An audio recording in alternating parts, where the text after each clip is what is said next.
Please welcome back to Justice Southbury our next speaker, Ed Edelson.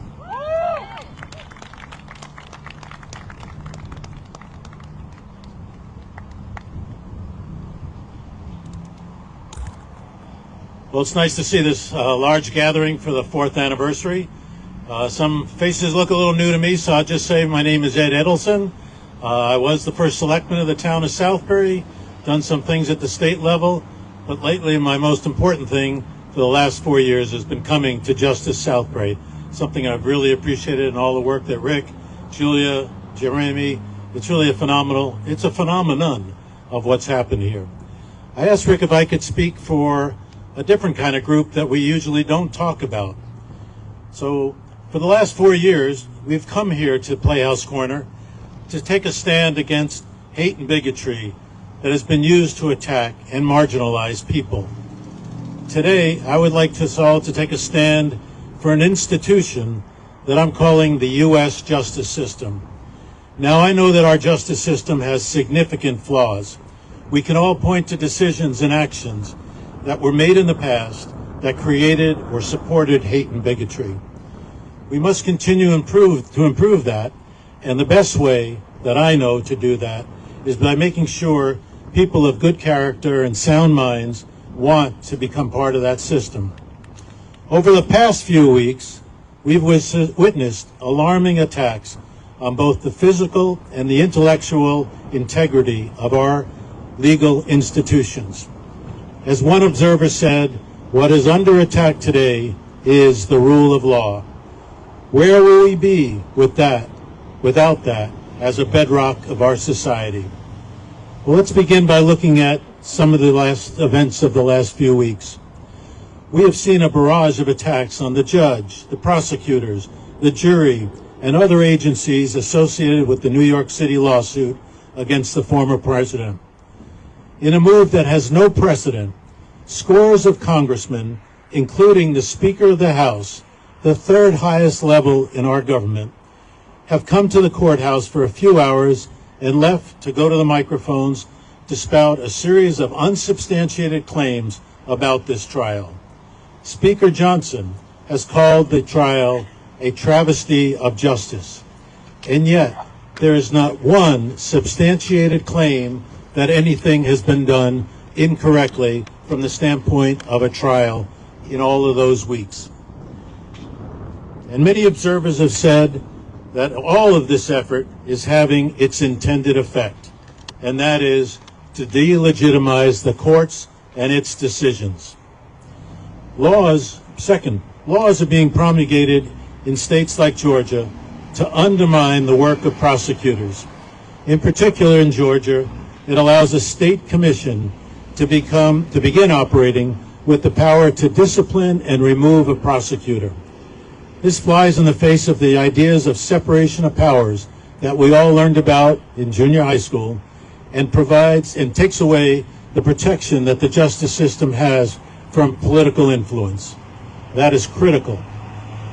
There have been threats against judges that are reaching all-time highs. In 2023, the U.S. Marshals Service investigated 457 threats against federal judges, and that's compared to 224 in 2021. And we all thought 2021 was unacceptable. These threats all include either threats to kill a federal judge or to carry out a mass shooting at a courthouse. This does not include the exponential growth of harassment on social media. It's worth reflecting on the history of our federal justice system. Prior to the Civil War, the concept of a unified American justice system was only emerging, with each state operating its own distinct legal framework. In 1870, during the presidency of Ulysses S. Grant, the U.S. Congress established the Department of Justice. Its creation was a response to the need for a federal agency to enforce the federal laws established during Reconstruction, specifically for the rights of those who've been freed from slavery. The vision of this agency became a reality on July 1st, 1870, when the Department of Justice was officially established. Its mission, as stated then, was to uphold justice, protect citizens, and enforce federal laws across the United States. Recently, I was at about a dozen years ago, I was at a symposium at Yale, which included the administrator of the Environmental Protection Agency. It was at Yale Law School. And there was a really interesting question from one of the students. And he said, if you really want to improve environmental quality, is it more important to have stronger environmental laws, or is it more important to do better, stronger enforcement of the laws we already have? Again, I thought that was a pretty intriguing question. The answer she gave very quickly was neither. If you don't have the support of the citizens that they want better environmental quality, the laws don't matter, and the enforcement doesn't matter. So it's really important that we stand up for justice, because if we don't stand up for it, who else is going to stand up to make sure that we have a justice system? I would like to remind you all about a story here in the 69th District. And by the way, I am running for the 69th District. For 32 years, we were represented by one person, Arthur O'Neill. And in 2004, Arthur was asked to be the co-chair of the impeachment committee that was investigating the activities of Governor Rowland, a person that Arthur admired, supported, and campaigned vigorously for many times.